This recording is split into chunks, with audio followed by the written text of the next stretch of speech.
thanks everybody for being here and letting me share some ideas with you. If anybody's interested in the details of it, you can track them down at this website. Here's all the papers, the software, the data sets, everything.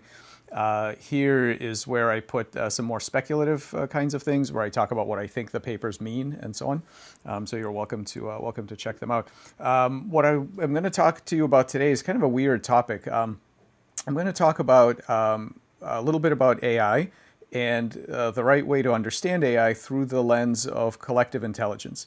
In other words, we're going to take a kind of a deep dive into where minds come from, so that we can actually talk about this notion of whether artificial minds have the same status as biologically evolved ones, and so on. And so we're going to look at those kind of questions. So the main points of today, what I'd like to do is this. We're going to look under the hood of biology a little bit to kind of clear out some viewpoints and some terminology that's persisted with us for centuries, basically, but I think are going to have to change. And this idea of discrete natural kinds in biology. So we'll talk about that. We'll talk about diverse intelligence, in particular collective intelligence. So very kind of unconventional minds and unconventional cognitive systems. And I'm going to argue that all the things that people argue about today in terms of artificial intelligence are basically kind of an off-ramp to a much deeper, more difficult discussion about the really deep philosophical questions about what we are, about freedom of embodiment and things like that. It's actually much more, it's a much more complicated set of questions than just to focus on kind of today's AIs. And so we'll talk a little bit at the end about the ethics and the future of humanity and things like that.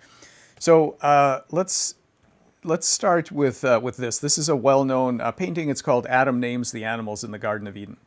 And so here he is. So this is the old Judeo-Christian story where animals are showing up and Adam gets to name them. Now, something important about that story is that actually it was on Adam to name the animals. God couldn't do it. The angels couldn't do it. Adam was the one that had to name them. I think that's a very interesting part of that story. And I think for us, it has two lessons. One, that we're going to have to break, I think, as the future moves on, and the other one that's actually very deep and that we're going to have to dive into. The part that has to be given up is this notion that all of these species are discrete. They're natural kinds. Everybody knows what each of these are. They're separate from the others. In fact, Adam is also a discrete entity and completely different from all of the others. And this idea that you can sort of number and categorize very, very specific types of beings, and that's what there is. You can sort of count them, count the animals in your environment. As you'll see in a minute, I think that idea has to go. But what's deep is this notion that Adam, because he is the one that has to live with them, he is the one that has to give them names. Now, in these old traditions, giving something a name was very deep and spiritual. It meant that you've discovered their true nature. You know, knowing the name of something means you know their true nature.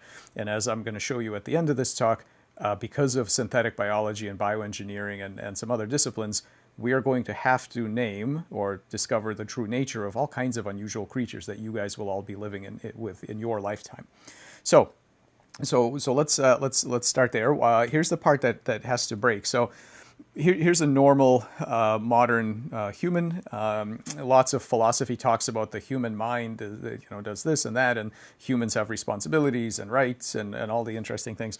But we know that now, because of evolution and also because of developmental biology, that this is not a sharp category. In other words, if you just track backwards in time, these modern humans are at a particular point in the evolution of a lineage that goes all the way back to single-cell organisms.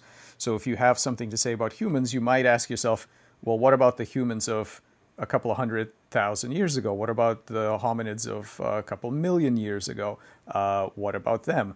And just understand that all these changes are slow and gradual. And the same thing about development. Whatever you think is true of humans with their true hopes and dreams and cognitive responsibilities and so on, at one point they were a single cell. And this process is, again, very slow and gradual. And so we know now that there's this continuum, right? It's not just a discrete human, but actually a whole continuum of forms that you might have to decide what is the status of these other forms. Not only that, but there's this other continuum going horizontal here in my diagram, where we know that humans are going to be modified and improved. So for various health applications, but also for augmentation technologies, there's no particular reason why anybody's going to want to be stuck in the body that random vagaries of evolution left them with. So, I don't think anybody really thinks that a mature modern humanity, 100 years from now is going to be susceptible to the same dumb diseases, lower back pain, astigmatism, viruses. Presumably all of that is going to get fixed. There's nothing magic about where evolution happened to have dropped us. And so there are technological modifications, there are biological modifications that will be made. And that's because at every level of organization in our bodies, from subcellular materials all the way up, you can introduce different kinds of novel engineered components.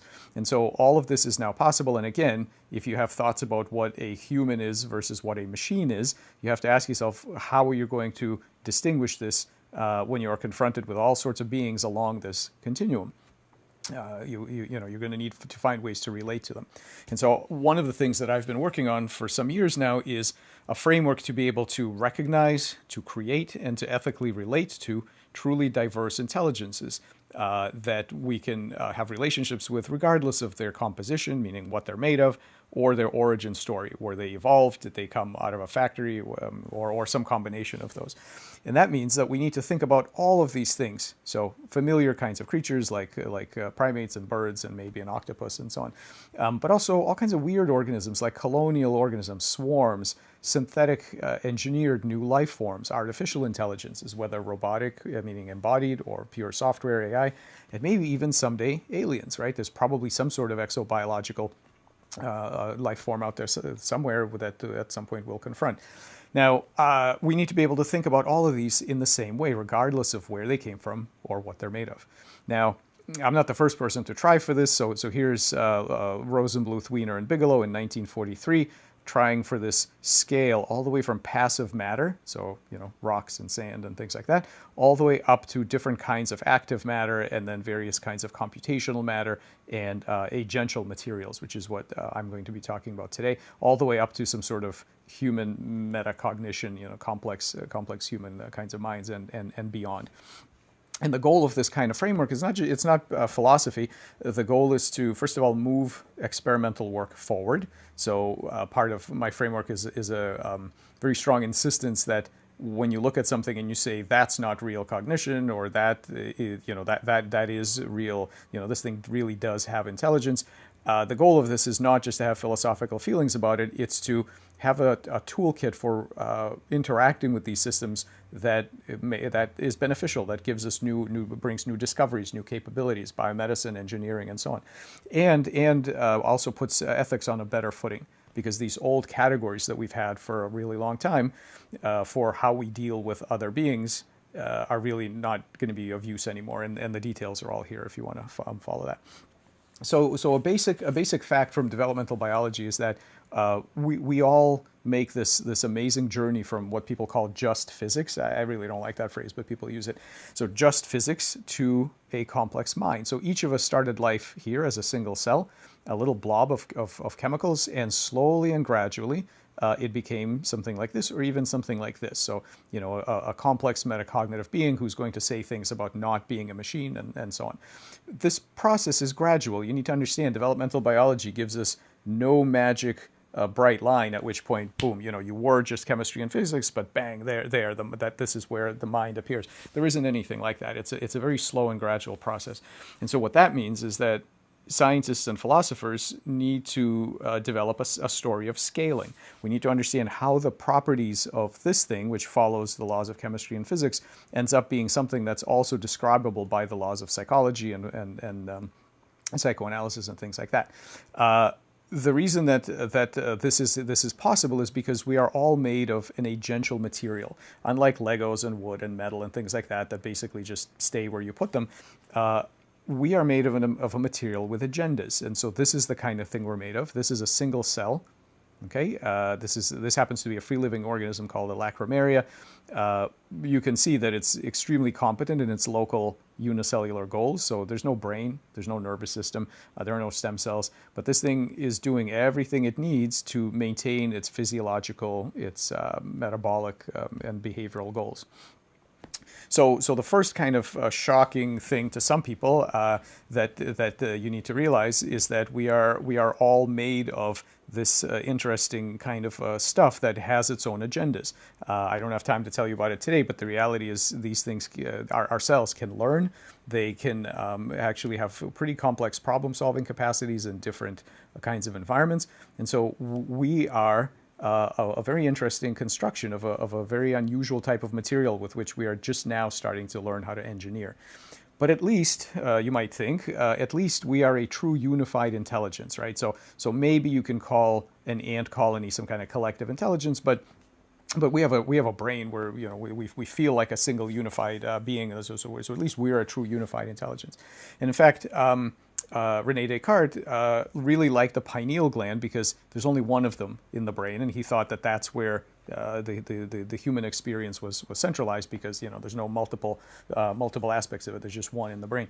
But if he had access to a microscope, he would have discovered that inside this pineal gland is all this stuff. It's a bunch of cells, and inside of each of those cells is all this stuff. Okay. There isn't one of anything in the brain, and all of us are collective intelligences. We are all made of parts that do things. And the real trick here, again, is that scaling story, is to tell a convincing, to give a convincing account of how it is that all these parts give rise to something that is a centralized, that has the feeling of being a centralized, unified self. And so this is what my group works on.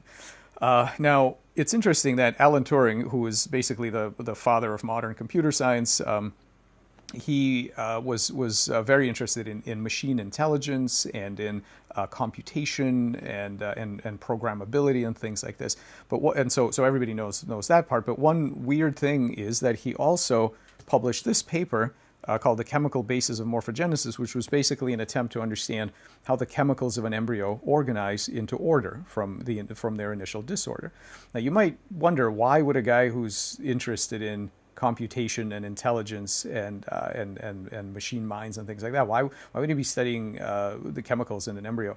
And I think that, although he didn't write about it, I think that Turing saw a very profound truth, which is that the process by which bodies come to be in this physical universe, right, by which your body was self-organized from a bunch of chemicals in the oocyte, is very closely related in a profound way to the question of where minds come from, right? So the origin of the self-assembly of your mind and of your body are very related stories, even though they're treated by completely different communities. So neuroscience and the behavioral sciences versus developmental biology, molecular biology, cell biology. Typically, those folks do not think they're studying the same thing, and I think they're studying exactly the same thing, just in different components.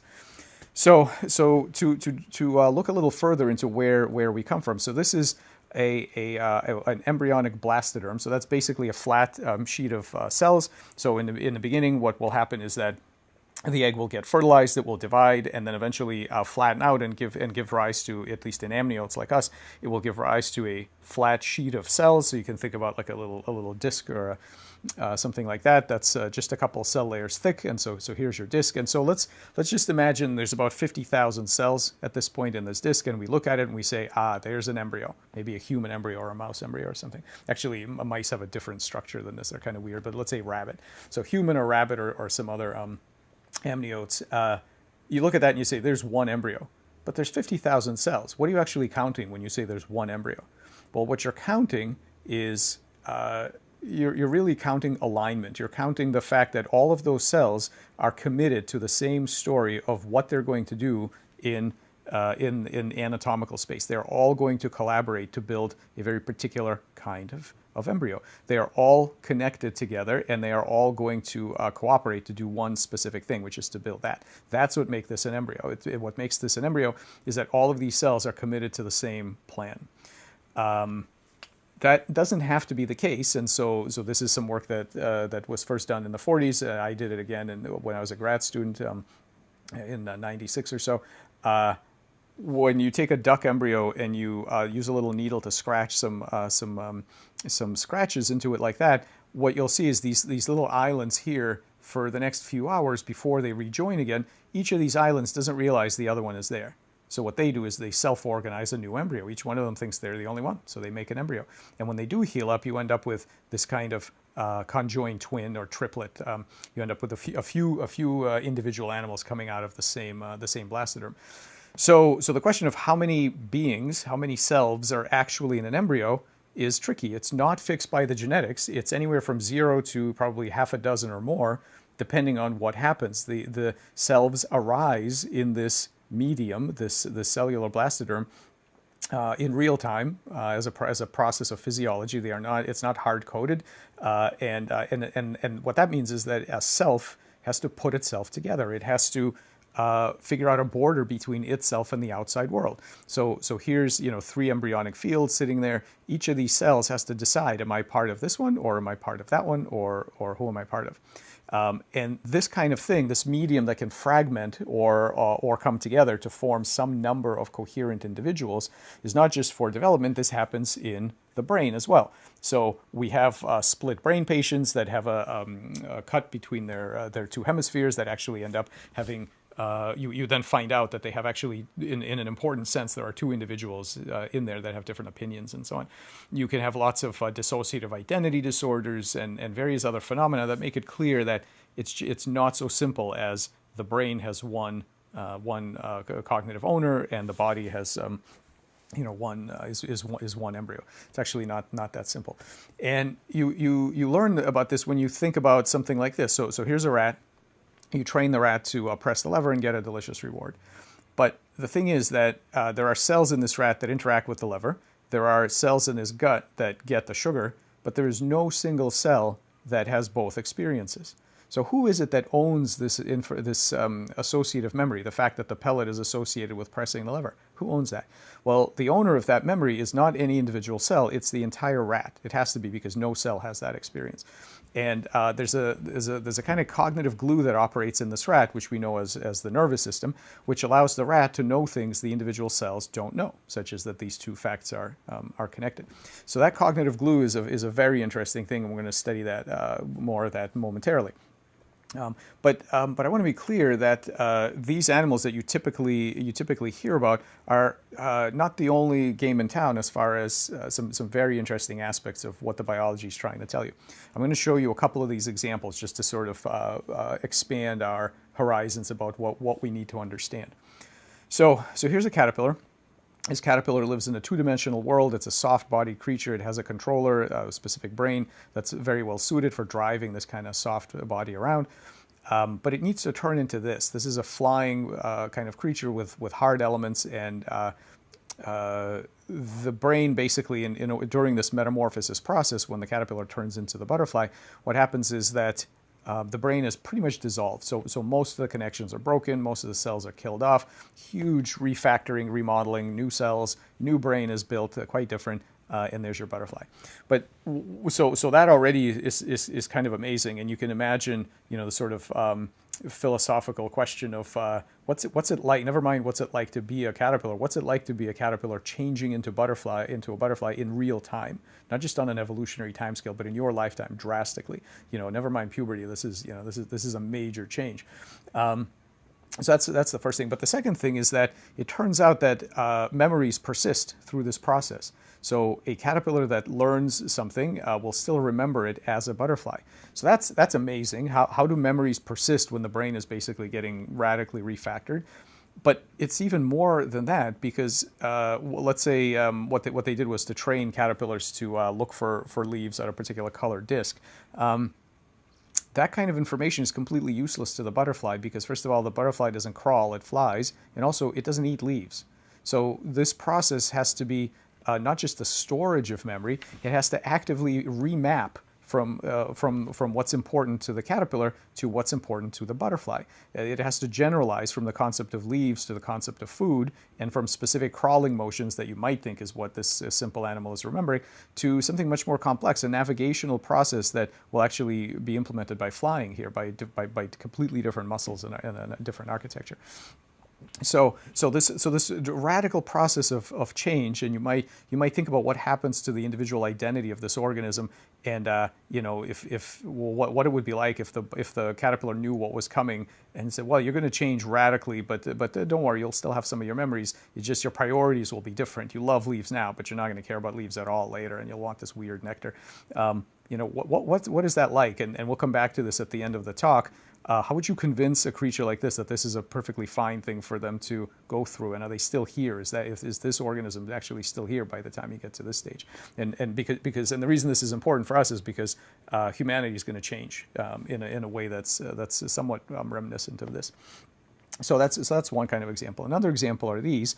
These are amazing creatures called planaria. They're flatworms, and when you train them to expect food on these little bumpy circles, they will remember, and if you cut off their heads with their brain, the tail will sit there doing nothing. Eventually, the tail will regrow a brand new head, so they regenerate. Every piece will regenerate, and eventually, when they regenerate, you find that they still remember the original information. So the memory, not only does this tell you that the memory can be stored outside the brain, but also that it can be imprinted onto a new brain as the brain develops. So the movement of memories through tissues. So all of this is possible because we have this amazing multi-scale competency architecture. At every scale in your body, from the molecular networks to the organs and tissues and even groups, these different layers are not just biological scales, but actually they have the ability to solve problems. In other words, they have competencies in different spaces, in the space of possible gene expressions and physiological states and anatomical layouts. All of these things have the ability to solve problems. I don't have time to show you a whole bunch of examples today, but there are some amazing examples of these things solving various problems. Now, the thing to keep in mind is that we humans are pretty terrible at detecting intelligence. I mean, we do okay with middle-sized objects moving at medium speeds in three-dimensional space, crows and birds and maybe a dolphin or something like that. We can kind of recognize those as intelligence. But there are other spaces in which complex creatures navigate and spend effort and try to achieve goals and so on. There are gene expression spaces and physiological spaces. I want to focus today on what's known as anatomical morphospace. It's just basically a multidimensional space of all the different shapes that any structure can have. So in this particular case, here's a planarian head, and it can have different shapes, and these different shapes correspond to the different settings of these two control knobs, and so you have this two-dimensional space that shows you where all the different planaria shapes are. But the actuality is for complex organisms a very high-dimensional space. So what I want to look at is I've told you that we're all made of cells, that these cells underlie the emergence or the self-assembly of a unified self, both cognitively and morphologically, and I want to look at how that works. So here we are. We start life as a collection of embryonic cells. This is a cross section through a human torso. So just imagine. Where does this incredible order come from? The structure, everything is in the right place, the right shape, the right size, next to the right thing. Where does this order come from? And at that point, I've given a version of this talk to middle schoolers, and even 9-year-olds will immediately say, "Well, it's in the genome. We know where it is. It's in the human genome."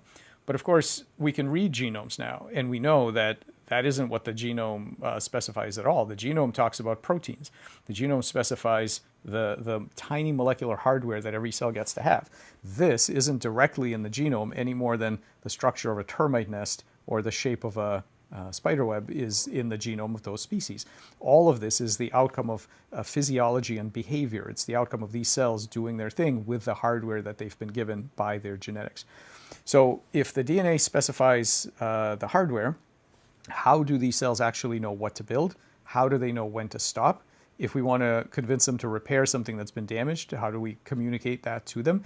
And as engineers, we can ask, actually, what else is possible? What else could we convince them to build? Same exact hardware, but what more could they build? So I want to give you a couple of examples of the amazing nature of this process. Because see, when you look at this, you might think that, well, the biggest thing this thing has going for it is reliability. that basically it happens the same every single time. And that's true. Reliability is amazing here, but I want to show you that it's actually much more than that. What you're looking at here is the cross-section of a little tubule leading to the kidneys of a salamander. And normally there's about 8 to 10 of these cells that work together, and they form this little structure with a space in the middle. You can do this weird trick where you cause multiple copies of the genetic material to build up in the very early embryo, and so when that happens, you still get a normal animal and it's normal size, but the cells are bigger. And when you take a cross section, you find out that, well, the cells are bigger, and so now fewer of them created the same kind of lumen. So let's see where we are so far. Multiple copies of your chromosome, no problem. Weird cell size, no problem, because you'll scale it to the number of cells. And most of all, if you make truly gigantic cells, and you do these are, I think, 5N or 6N polyploid newts, when you do this, one single cell bends around itself to give you the exact same kind of structure. Now, that's remarkable because this is a different molecular mechanism. This is cell-to-cell communication. This is some sort of cytoskeletal bending. And so what this means is that in the service of a particular high-level anatomical structure, these cells can call on different molecular mechanisms to solve their problem. Okay, so they're using different tools in their toolkit to get to where they're going. That is a very good definition of intelligence, to reuse the affordances you have in the service of a goal that, when things change. So when you're a salamander coming into the world, you don't know how many copies of your genetic material you're going to have. You don't know how many cells you're going to have, or what the size of the cells are going to be. You still need to be able to get the job done. So this is not a matter of just being reliable with the with fixed parts. This is the idea that what evolution is making is problem-solving agents. It's making a system that is ready for many, many unexpected things, and not just environment, not just when somebody bites your leg off and the salamander regenerates it. No, this is unreliability of your own parts. This is not even being sure of what you're made of. You really can't depend on much, and that's an amazing thing. And it's quite different than what you normally get in a biology curriculum, where they tell you that your genome, the purpose of your genome is to carry information from a long time away with maximal fidelity and to minimize errors, and every cell is going to do whatever the genome says, and in the end you get this emergent thing. I actually think that's not at all what's happening here. Here's another example. We discovered this a few years ago. These tadpoles need to become frogs, and in order for this tadpole face to make a frog face, all the organs have to move. So the eyes have to move, the jaws have to move, and so on. And they normally do this quite reliably, but it was thought to be a hardwired process. You know, people thought that, well, every organ just moves in the right direction, this fixed amount, and that's it.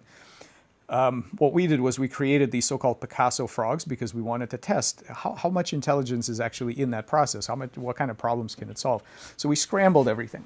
You can see here the eyes on the top of the head, the mouth is off to the side, everything is just a complete mess. And these guys still become normal frogs, because all of these organs will move now in novel paths that these guys don't do, until they get to a correct frog face, and then they stop. And so what evolution actually has given you is not a hardwired set of instructions, but a system for error minimization. Okay, for a way of wherever you happen to start out, do whatever you have to do to end up in this particular location. This again, this kind of goal directedness is something else that you're not going to see in your developmental biology textbook.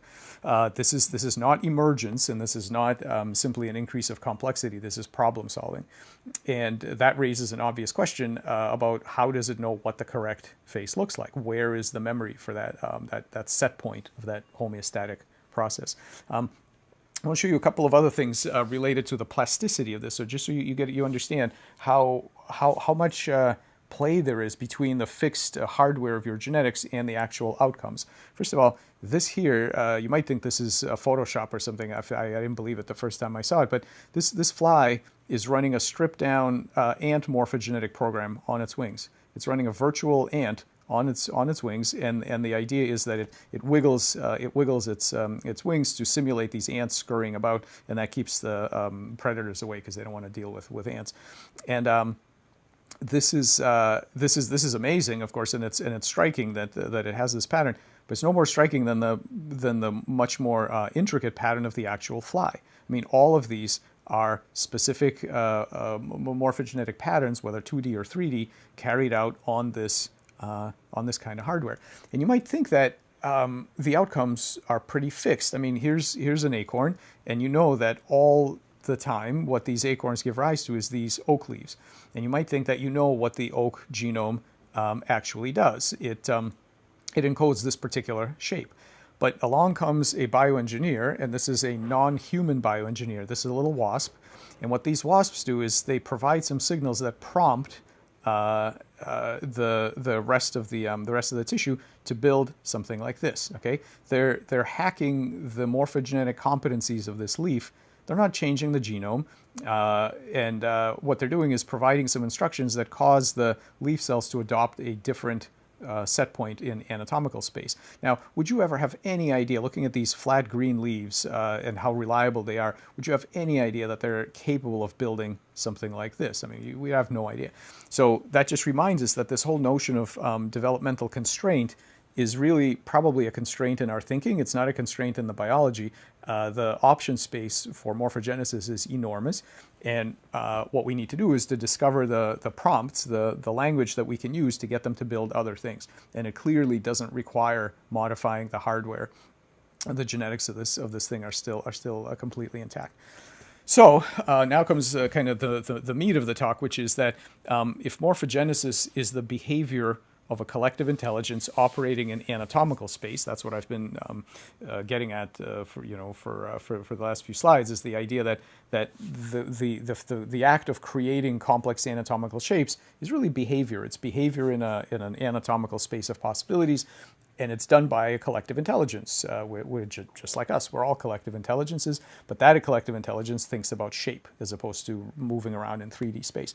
So now we need to ask, how do we communicate with that intelligence? I mean, the wasp did it through millions of years of evolution. We would like to do it faster.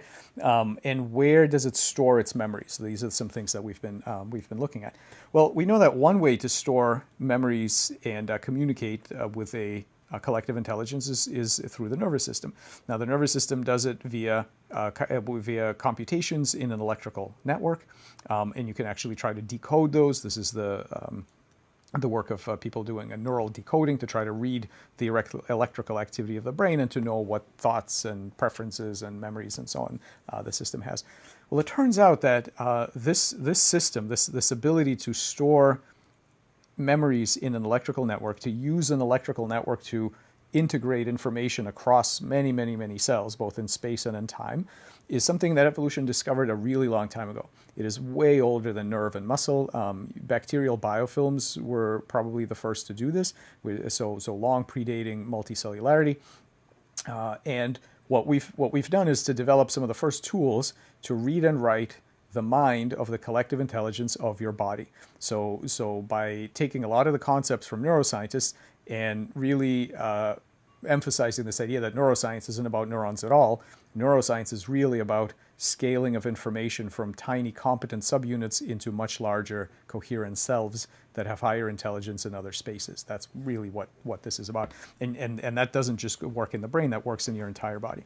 So the first thing I want to show you is some of the techniques that can be used. One thing we have is this thing we developed called voltage-sensitive fluorescent dye imaging, and that means that without having to poke the cells with electrodes, you can get in real time. This is a time lapse of a frog embryo. This is a frog putting its face together. You can get a map of all the electrical states, and thus you can try to learn to decode what the system is trying to build. What are the computations that they're doing? This we call this the electric face. This is a bioelectric map of the face ectoderm long before any of these organs actually appear. You can see that cells already know, here's where we're going to place the eye. This eye, the left eye, actually comes in a little bit later. Here's where the mouth is going to go. Here are the placodes. This is you are literally seeing, the way you would with a brain scan, you are literally seeing the content of the collective intelligence of morphogenesis in the body of these animals. So these are normal patterns. In fact, these are required for normal development, as I'll show you momentarily. But here's a pathological pattern. This is induced by injecting a human oncogene into these embryos, which eventually will make a tumor. But these tumors have an aberrant bioelectrical profile because what happens, the first thing that happens with this oncogene is that it causes an electrical disconnection from cells from their environment. And when cells disconnect, they immediately lose the ability to remember these large, grandiose goals that they were working on, so making complex organs and fixing defects and so on. They're just amoebas now. That boundary between self and world has now shrunk. That cognitive light cone, where before the goal was the size of an organ or maybe the whole organism, now it's down to the size of a single cell, and to them, the rest of the body is just environment now. Okay, so this is metastasis. This is where you get metastasis and progression, because as far as they're concerned, they're just amoebas living in an environment, and they go where they want and they reproduce as much as they want. And so once you understand that, you can try for really interesting cancer therapeutics, which is what we're doing in our lab.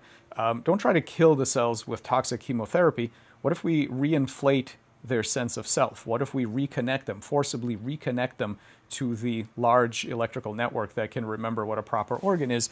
And so when you do that, so this is the same animal. Here's the oncoprotein has this red fluorescence on it. You can see it's blazingly strongly expressed. In fact, it's all over the place. But there's no tumor.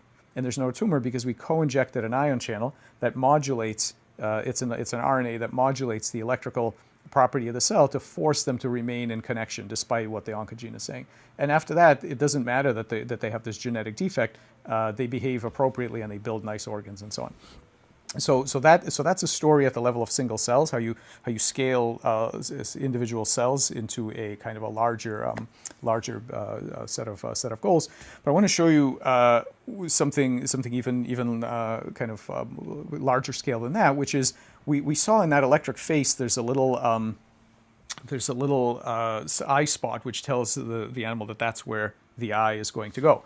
So you can ask a simple question: what happens if you reproduce that bioelectric pattern somewhere else? Can you tell this group of cells to build an eye somewhere else? And it turns out you can. Here it is. We injected some potassium ion channel RNA into a location that normally would make a gut. So here's this. This is a tadpole. Here's the mouth. Here's the eye. Here's the gut. And if you tell these cells using an appropriate voltage signal that, hey, you should be making an eye, boom, that's what they do. And these eyes have normal lens, retina, optic nerve, all the same stuff. And you might see in your developmental biology textbook that only cells in the anterior neuroectoderm here are competent to make eye. So that isn't true. That's only true if you try to prompt them with the so-called master eye gene. So if you put in PAC6, the master eye gene, yes, that's true. Only these cells can do it. But again, that limitation of competency isn't in the embryo. That's on us. That's because we didn't know, the community didn't know the right way to talk to these cells. Once you understand the bioelectric code, actually it turns out that almost any region in this embryo is competent to make eye. And if you should happen to only inject a few cells, so here this is a lens sitting out in the tail of a tadpole somewhere. If you only inject a few cells, these blue cells are the ones we injected, then they know there's not enough of them to make a good eye. So what do? They recruit a bunch of their neighbors to work with them to make an eye, just like ants and termites will recruit their buddies to solve a problem. So now you can see that that what we're doing is providing signals. We didn't tell these cells how to build an eye. We didn't say anything about the stem cells or the gene expression. We have no idea how to build an eye. What we did find was a message that we can transmit through this bioelectrical interface that says build an eye here. And once you get the cells buy-in so that they are convinced that that in fact is what they should be building, after that you don't need to do anything. They will do what they do best. They'll build to a morphogenetic spec. We know this. I want to show you. There's just a couple of things left here. I want to show you another kind of pattern memory in these planaria. So here's a normal flatworm. These guys, you can cut them into pieces and they will always regenerate correctly. So every piece normally makes a nice one-headed worm 100% of the time. But there's a bioelectric pattern there that we were able to read out, and then we were able to modify it. And when you modify that pattern, you make two-headed worms. And when you make these two-headed worms, what happens is that you have rewritten the memory of what a correct worm is supposed to look like, so that when these middle fragments go to regenerate, they consult the pattern to say what should a normal worm look like. They see that it says two heads, and they go ahead and they build two heads. These two-headed worms, now in plain water, meaning no more manipulation of any kind, are now forever two-headed. If you keep cutting them, they will just continue to regenerate as two-headed. We have permanently changed the target morphology, the pattern to which they regenerate, but we never touched the DNA. There's nothing wrong with the genetics here. If we were to throw these guys into the Charles River, 100 years later, some scientists would come along, they'd scoop up some single-headed worms and some double-headed worms, they'd say, oh, cool, a speciation event. Let's sequence the genome and see what made the difference. There's nothing wrong with their genome. That's not where the information is. And so that's really important to understand that much as we've been learning from computer science for a really long time now, the hardware, if it's good hardware, does not fully constrain what the software is able to do. And so this is a kind of pattern memory. It's long-term stable. It's rewritable because we can turn these guys back to one-headed. Here you can see what these two-headed guys are doing when they're hanging out. And so the question of how many heads should a planarian have is not it's not written in the DNA. What is written in the DNA is the construction of some biological material that by default will develop a pattern memory that says one head. So that's what it does by default, very reliably, but you can change it, you can rewrite it. And the fact that biological tissue is reprogrammable in this way is hugely important for biomedicine and for other things. And so I hope you're starting to see that all the emphasis on genetics and on the genome and all that, it's all very important because you have to understand your hardware, but it's just the beginning. It's the same, the reason that on your laptop, if you want to switch from Photoshop to Microsoft Word, you don't get out your soldering iron and start rewiring, right? Because it's reprogrammable. Neither does biology. Biology is using an incredibly reprogrammable medium that solves problems and can be communicated with using various interfaces. For example, this bioelectrical interface. So we've talked about the reliability of development and what things do by default.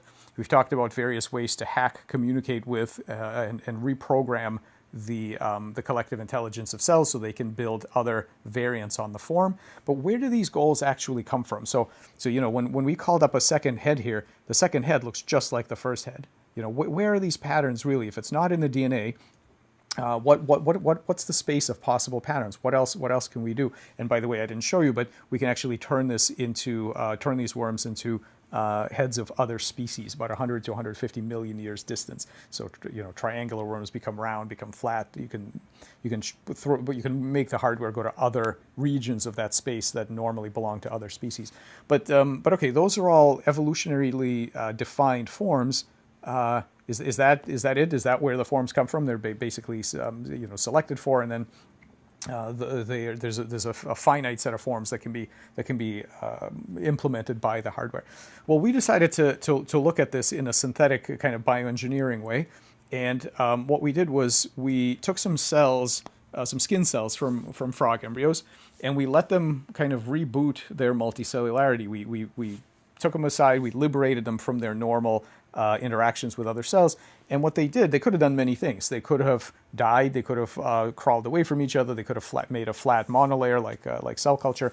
What they did instead is they merged into something we then named xenobots. Xenobot because Xenopus laevis is the name of the frog, and we think this is a biorobotics platform. So they start to swim. They have little cilia, little hairs that are normally used to distribute mucus down the side of the frog, but here they row. So these guys are rowing to the left, these cells are rowing to the right, and as a result, this thing moves forward. They can go in circles like this, they can kind of patrol back and forth like that. They have various collective behaviors. These two are sort of dancing around. This one's going on some sort of long journey. These ones are doing nothing. They have some very rich calcium signaling. You can see that here, which is usually a sign of some information processing that's going on in these cells. Here's one that is navigating this maze. So it's going to take this corner without bumping into the opposite wall. So there it is. It bumps. And then here, spontaneously, for some reason that we don't know, it turns around and goes back where it came from. It has spontaneous behavior. Again, remember, this is just skin. These are just epithelial cells. And they have lots of interesting behaviors that we can talk about. But one of the most amazing things they do is called kinematic replication. So just imagine we've made it completely impossible for these things to reproduce the normal froggy fashion. They don't have any of the reproductive organs. They don't have any of that. But in this novel configuration, they figured out a way to make copies of themselves. And here's how they do it. If you provide them with loose skin cells, this loose material, what they do is they run around and they sort of collect those loose skin cells into little balls like this. And because what they're working with is an agential material, meaning these are not passive pellets, these are cells, for the same reason that we were able to make xenobots, they make the second generation of xenobots. And these little balls that they make mature, and guess what they do? They run around and make the next generation of xenobots, and so on. And this is kinematic replication. It's kind of von Neumann's dream of a robot that went around and made copies of itself from materials it finds in the environment. I mean, just think, this. There's never been any xenobots.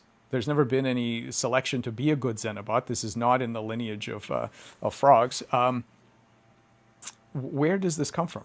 Their shape, their behaviors, the kinematic self-replication, all the other things they can do. Where does that come from? It's very hard to say that this was the subject of selection. So again, I come back to this theme that while the hardware was absolutely selected for, I don't think it was selected to make frogs. I don't think that what evolution does is create solutions for specific problems or things that are fit in a specific environment.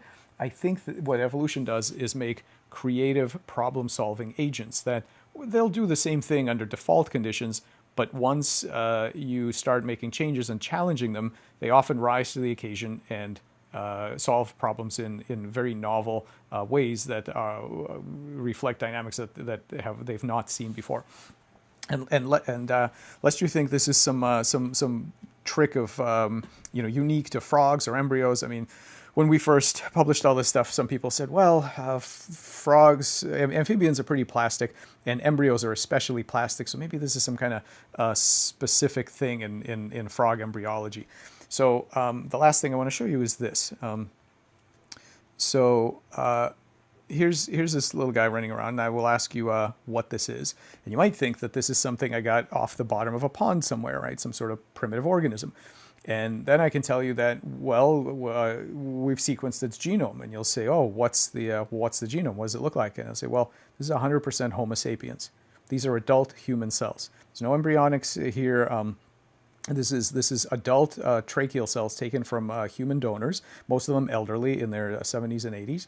And when given the chance, they reboot themselves and have a new life as these things. We call them Anthrobots for obvious reasons, and they have all kinds of novel shapes and behaviors. I call this kind of a technology for personalized agential interventions, because if you ask what can these things do, well, one thing they can do is this. If you take human neurons and plate them on a dish and then put a big scratch through them, these Anthrobots can settle down. We call this a superbot because there's probably 10 of them here. They'll settle down, and within a few days you lift them up and you see that what they did was they took the two sides of the wound and they knitted the nerves together. Okay, so they have the ability to repair these kind of neural wounds. I mean, who would have thought that your tracheal cells, which normally sit quietly in your airway for decades, that given the opportunity taken out of the body, they would actually reassemble themselves into a new kind of creature with these new capacities. And so this is, I think, hugely important for the future of medicine, because just imagine once we understand what kind of healing effects these guys can have, they can be injected into your body. They do not require immune suppression because they're made of your own cells, so personalized medicine in that way. They share with your body all the priors about what health is, what disease is, inflammation, cancer.